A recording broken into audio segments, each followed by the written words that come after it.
1, 2, checking volume.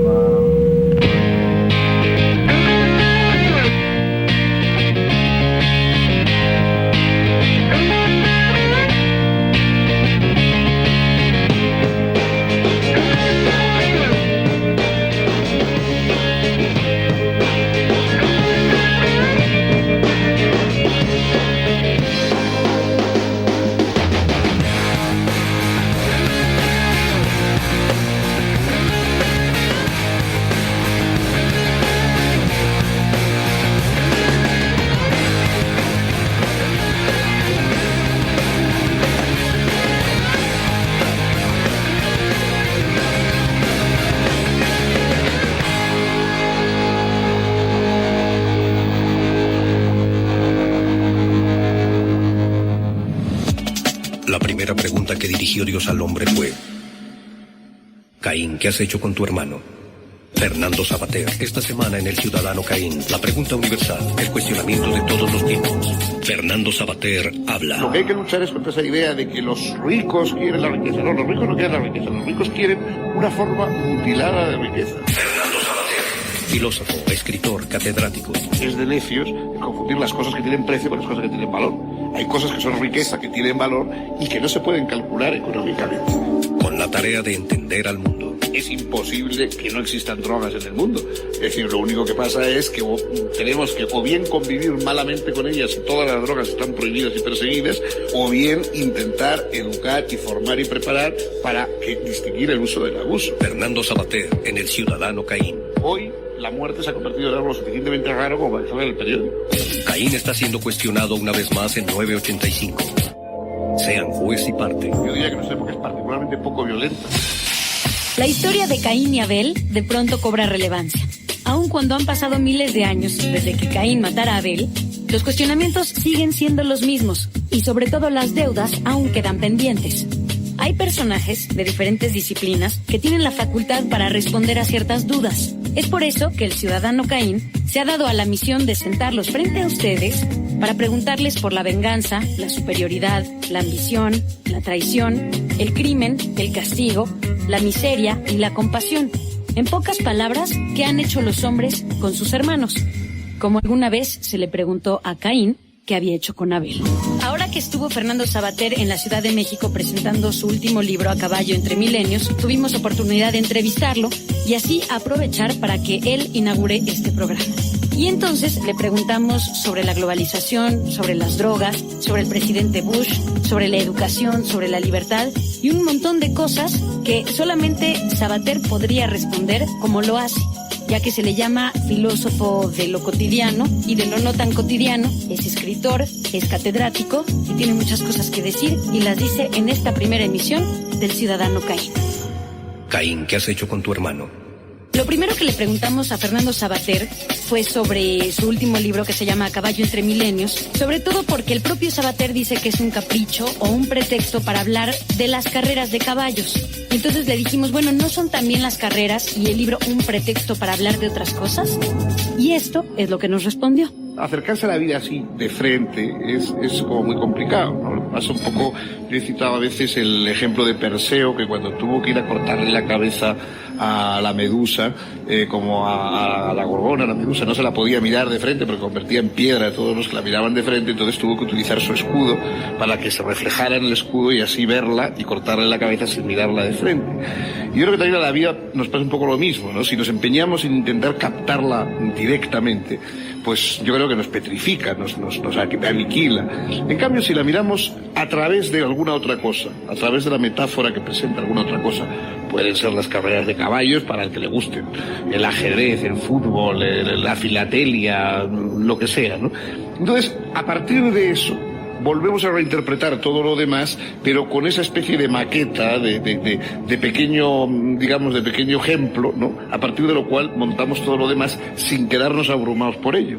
Y en mi caso, pues yo he utilizado de esa forma las carreras de caballos. Supongo que otros utilizan otros mecanismos, ¿no? En algún momento de A Caballo entre Milenios hace Fernando Savater una referencia sobre las carreras de caballos como una metáfora de la vida. Sobre este cuestionamiento respondió: todo lo que implica riesgo, emoción, empeño y sobre todo gratuidad. Es decir, bueno, uno no tiene por qué hacer carreras de caballos y tampoco tiene por qué vivir, ¿no? Los juguetes, los juegos se nos parecen porque no tienen razón de ser, y lo mismo que nosotros vivimos sin por qué, los juegos también son sin por qué. Entonces, de alguna manera en los juegos nos reconocemos, ¿no? Cuando estamos haciendo cosas necesarias, imprescindibles para mantenernos vivos, para alimentarnos, etcétera, etcétera, bueno, pues todo eso seguimos nada más el ciclo de la naturaleza que nos condiciona. Pero cuando hacemos cosas sin por qué, cosas simplemente por el gusto, por la emoción, por el capricho, entonces estamos realmente comportándonos como humanos. Y en ese sentido las carreras son una metáfora de la vida. Fernando Savater considera que muchas veces es más interesante escuchar a alguien hablar cuando se refiere a lo que realmente le interesa y por lo tanto domina, que cuando intenta opinar sobre los grandes temas que en realidad desconoce. Para el ciudadano Caín, Fernando Savater respondió: a mí siempre me ha gustado que la gente me hable de las cosas que de verdad le gustan. O sea, no decir, bueno, ¿qué piensa usted de la guerra en Oriente Medio? Bueno, yo comprendo que la guerra en Oriente Medio es algo importantísima, pero la mayoría de las personas no tenemos ningún interés especial o directo en ella, solo sabemos cosas por los periódicos, no tenemos ni noticias muy directas del asunto, y lo que decimos son tópicos, banalidades, cosas piadosas, etc. Pero claro, cuando alguien habla de una cosa que le apasiona realmente, una cosa que le preocupa, que le obsesiona, a la cual dedica su esfuerzo, que ha llegado a dominar, entonces es muy interesante. Siempre se dicen cosas interesantes, siempre se aprenden cosas interesantes. Como profesor de ética en la Universidad Complutense de Madrid y otros lugares, Fernando Savater ha tenido contacto con los más jóvenes y sobre todo con los temas que más les interesan a los jóvenes. Entonces le preguntamos sobre los reality shows, si van a hacer que la gente se interese menos, por ejemplo, en las noticias, sobre todo los que son más jóvenes. Digamos, la persona que... Primero, que una persona se puede interesar por cosas diferentes. Tampoco a una persona le pueden gustar leer novelas policíacas y en sus ratos libres a Proust, ¿no? O le pueden gustar las películas de Spielberg y las de Dreyer, ¿no? No todos llevamos una dieta única, ¿no? O sea, que me parece que podemos comer de todo. Y entonces habrá mucha gente que pueda ver esas cosas y también que vea las noticias. En el caso de los jóvenes, yo conozco algunos experimentos en España, en concreto hay uno en la televisión 2, el canal, digamos, estatal, pero la segunda cadena, que tiene un telediario que intenta ser un telediario un poco diferente a los telediarios habituales, ¿no? Y entonces es un telediario que tiene mucho éxito, un telediario nocturno, presentado de forma más juvenil, más desenfadada, con noticias que son las noticias importantes, pero siempre contadas desde un sesgo un poquito diferente, introduciendo elementos distintos. Yo creo que eso es un experimento que se puede hacer. Es decir, en vez de ese tipo de información estereotipada, siempre igual, etcétera, que a lo mejor está bien, digamos, que haya unos programas de información estándar y luego algunos otros que vayan buscando un poco un cierto reverso de la actualidad, otro aspecto de la actualidad, y eso podría atraer la atención de más gente. Llama la atención que a pesar de su constante interés por los temas de actualidad, Fernando Savater nunca ha sentido afecto por la música nueva, ni en su juventud le importaron los Beatles o los Stones. Así lo explicó a 985. No, eso yo no he sido nunca... A mí me gustó... Bueno, mi padre era muy aficionado, por ejemplo, a las rancheras de los corridos mexicanos, y yo crecí de pequeño oyendo rancheras y corridos mexicanos, y quizás por eso, pues, digo, de mayor siempre me estaba destinado a venir a México, porque sí, había crecido un poco. Él, que nunca iba a ningún tipo de esos espectáculos de música y tal, solamente una vez que pasó de Irma Vila por San Sebastián y fue a verla, ¿no? De modo que, bueno, ese tipo de música me ha gustado mucho, pues, por ejemplo, la canción francesa, ¿no?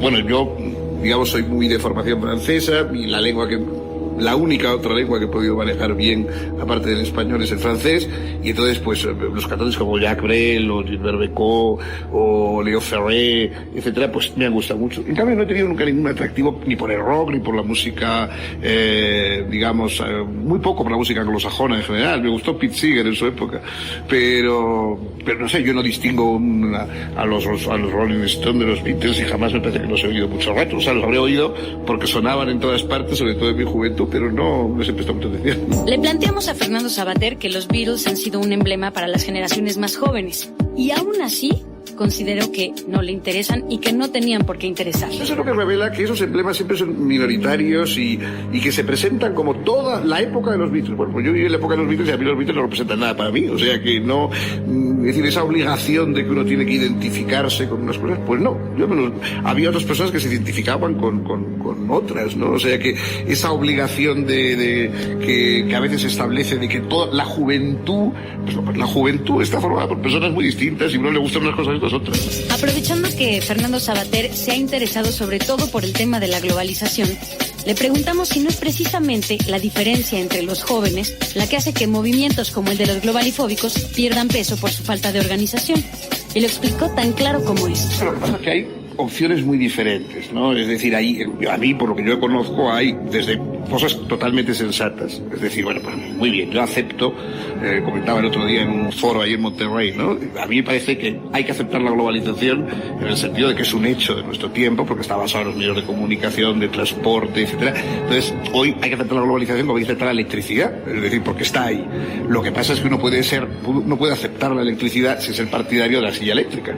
Y de algún modo, uno también puede aceptar la globalización sin ser partidario de aquellos aspectos más negativos de la globalización. Entonces, a mí lo que me parece que plantean muchas personas es decir, bueno, oiga, sí, damos por hecho que la hipercomunicación, etcétera, ha trastornado y cambiado la forma de ver, de hacer economía, pero bueno, eso no quiere decir que todo lo que tengamos es simplemente que globalizar la maximización de beneficios de unos cuantos a costa de todos los demás, sino que se puede globalizar la educación, la protección de la infancia, la protección del medio ambiente, la igualdad de la mujer, etcétera, etcétera, y todo eso son elementos que también queremos globalizar. Y la globalización lo que hace es que le faltan cosas, no que, digamos, que es que ya nos moleste porque está completa y no nos guste, sino que no es una globalización real, es decir, solo es una globalización, digamos, de un tipo de riqueza. O sea, la riqueza económica, la acumulación económica no es la única riqueza, ¿no? Eso es, decía don Antonio Machado, que solo el necio confunde valor y precio. Pues es que es de necios el confundir las cosas que tienen precio con las cosas que tienen valor. Hay cosas que son riqueza, que tienen valor y que no se pueden calcular económicamente. Entonces, esas cosas también hay que fomentarlas. La protección de la sociedad, de la infancia, la cultura, la educación, etcétera, son valores que no tienen un precio al lado, pero que sin embargo son riqueza. Entonces, lo que hay que luchar es contra esa idea de que los ricos quieren la riqueza. No, los ricos no quieren la riqueza, los ricos quieren una forma mutilada de riqueza. Y en cambio otras personas queremos otra forma de riqueza. O sea, no nos falta ambición, sino que somos más ambiciosos que esos. Y eso me parece perfectamente. Lo que pasa es que, por otra parte, claro, como en todos esos casos, como no hay un discurso político realmente, digamos, ambicioso de filosofía política desde la izquierda o del progresismo, lo que sea, sino que hay una fragmentación de rótulos y hay que intentar dar la razón a todo el mundo, a quien la tiene y a quien no la tiene, porque eso es cosa del tiempo, ¿no?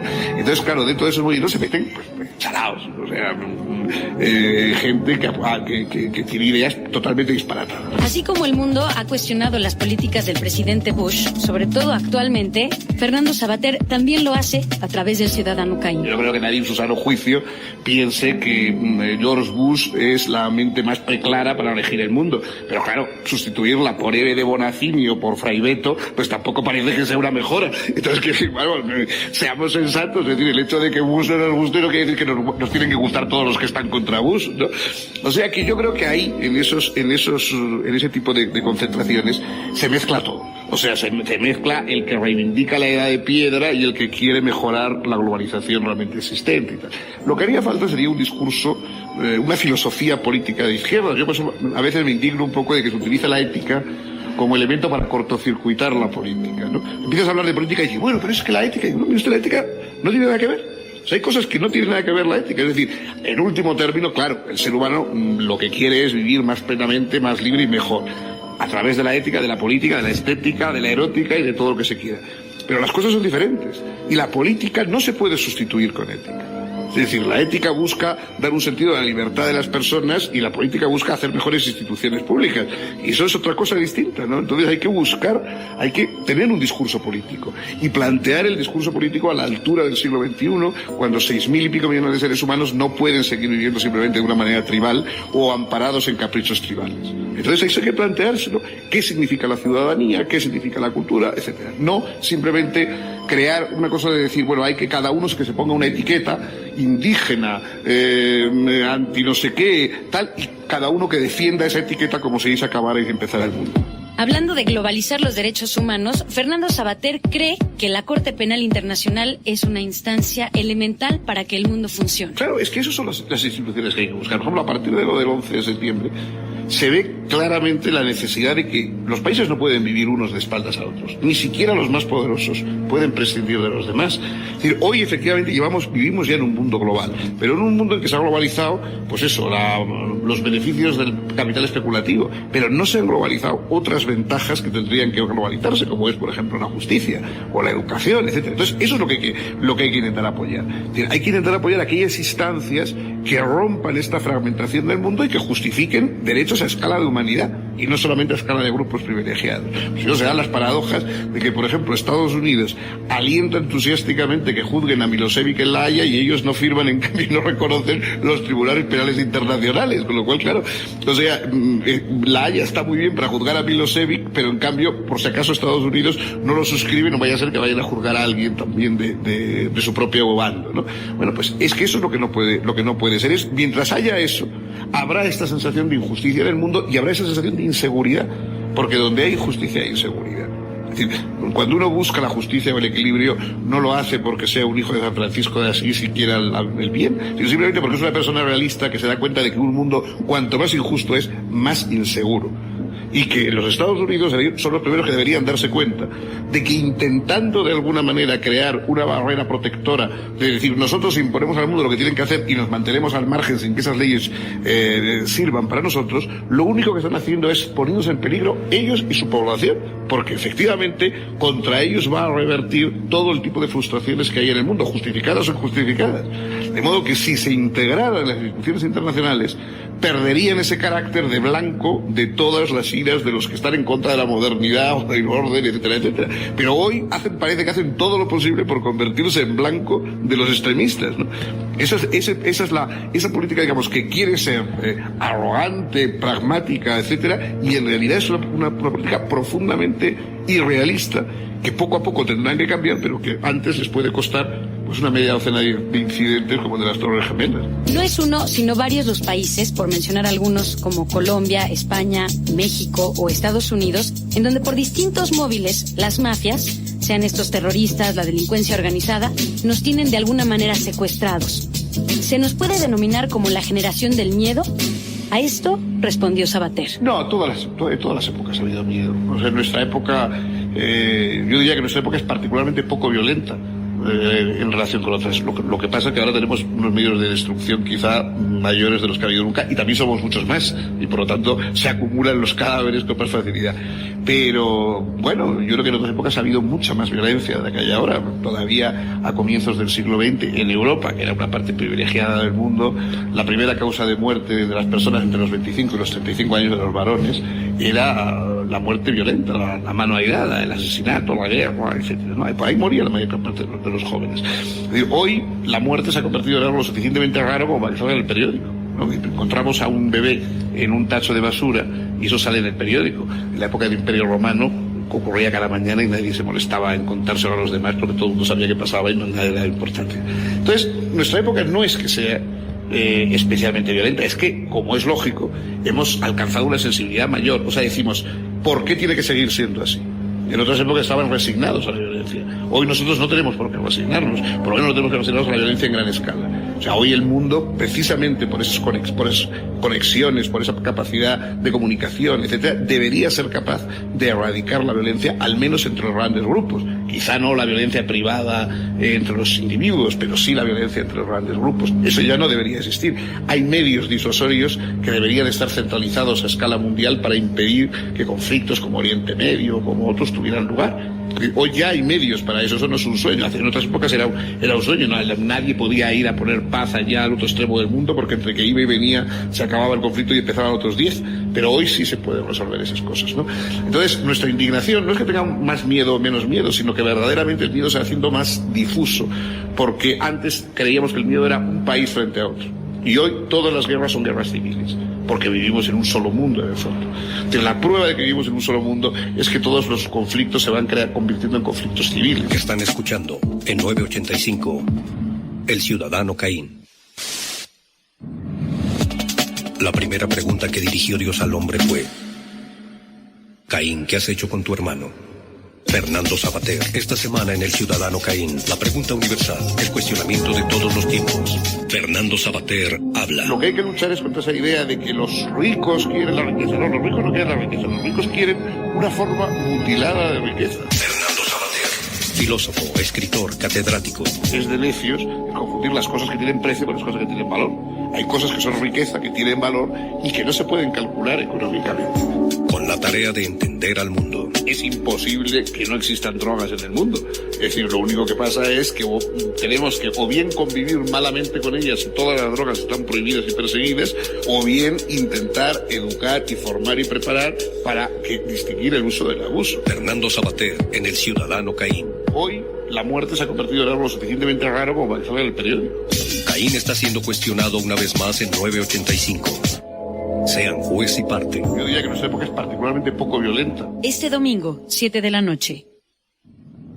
Están escuchando en 985 El Ciudadano Caín. Ahora que estuvo Fernando Savater en México, primero tuvimos que ser entrevistados por su escolta, ya que tiene que estar acompañado de una escolta aun cuando va a dar clases a la universidad, porque tiene una postura bastante crítica contra el terrorismo en el País Vasco, ya sea con la plataforma Basta Ya o con otras organizaciones.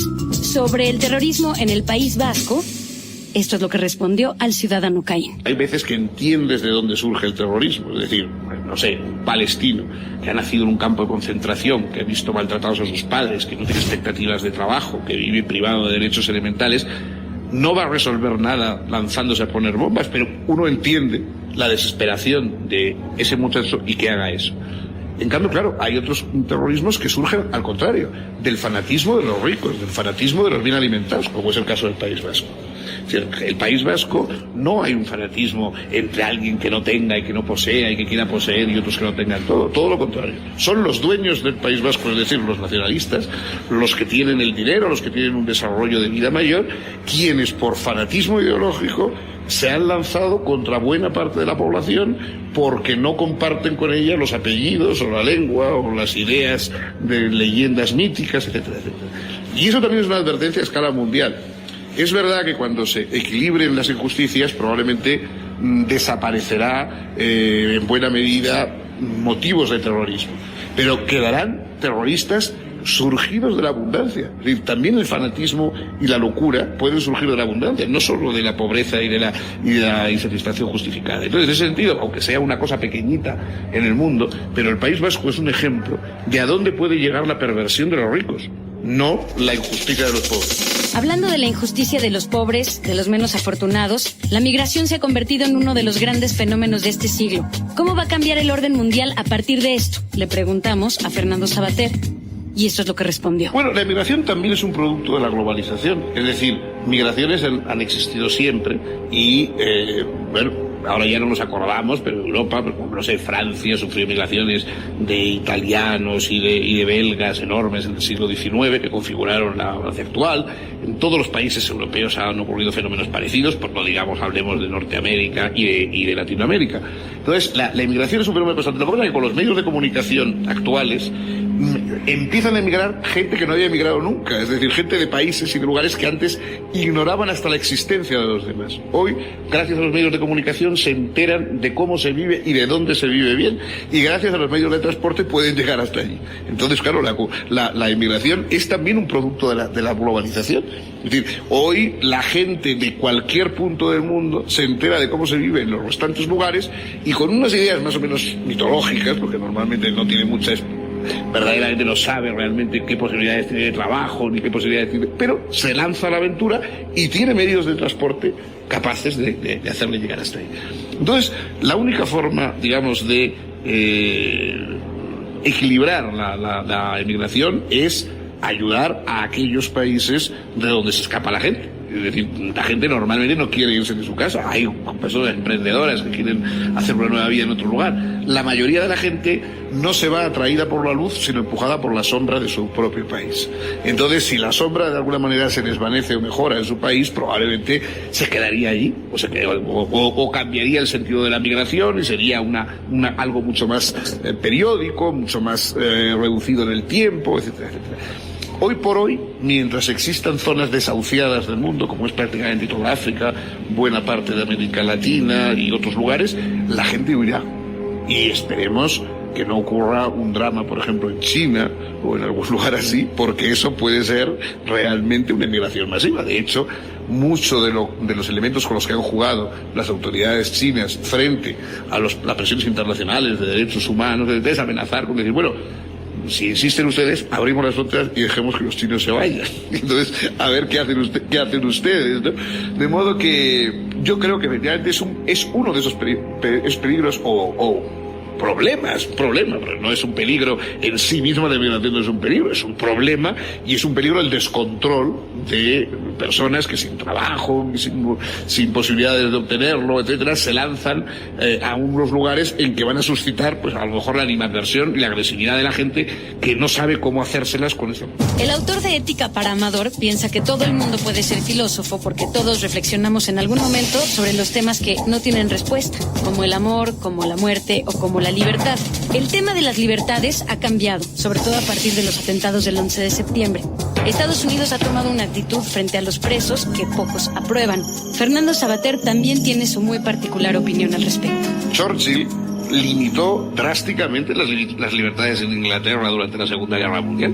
Es decir, en la Segunda Guerra Mundial, en Estados Unidos, a los japoneses que vivían en Estados Unidos se les metió en campos de concentración. Es decir, estas cosas han pasado ya.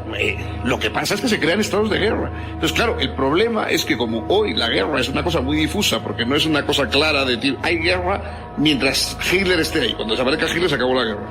Pero claro, hoy no sabemos muy bien, porque Osama Bin Laden ha desaparecido y no sabemos cuántos más tienen que desaparecer para que se acabe la guerra, o si la guerra ya se va a quedar establecida para siempre.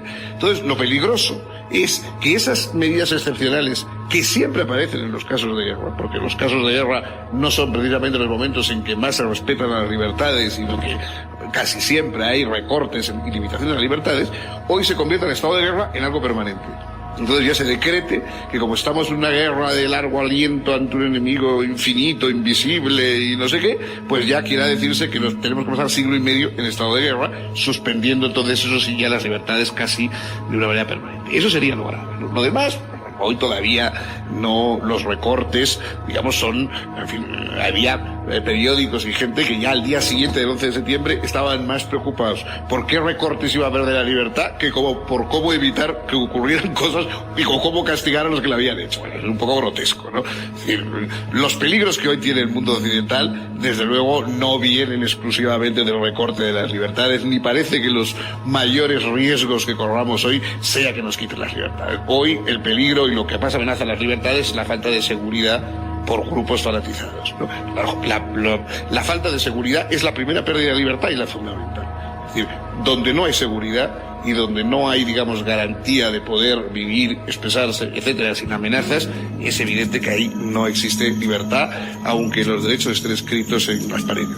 El tema de la libertad y las drogas van de la mano. La postura de Fernando Savater siempre ha sido a favor de la despenalización. ¿Sigue siéndolo? Bueno, sí, yo creo, hombre, ahora con un poco más de razón, porque cuando yo hace 15 o 16 años empecé a hablar de la despenalización de la droga, casi era como la despenalización del canibalismo, ¿no? La gente te miraba realmente y dice, ¿qué dice este hombre? Hoy hay montones de personas y de autoridades y cancilleres y policías y jueces que están totalmente convencidos de que en el gran siglo de la química y del desarrollo es imposible que no existan drogas en el mundo. Es decir, lo único que pasa es que tenemos que o bien convivir malamente con ellas y todas las drogas están prohibidas y perseguidas, o bien intentar educar y formar y preparar para distinguir el uso del abuso. Fuera de eso, todo lo demás son ganas de perder el tiempo. Lo que pasa es que, claro, la prohibición de la droga es el gran negocio del siglo. No olvidemos que junto a la prostitución y el tráfico de armas, el tráfico de drogas es el gran negocio del siglo para quienes lo practican y para quienes lo proscriben. Es decir, hasta ahora se sabe que los narcotraficantes viven del tráfico de drogas. Hay que plantearse cuántos viven de denunciar a las drogas, de regenerar a los drogadictos, de castigar a los que han delinquido con drogas.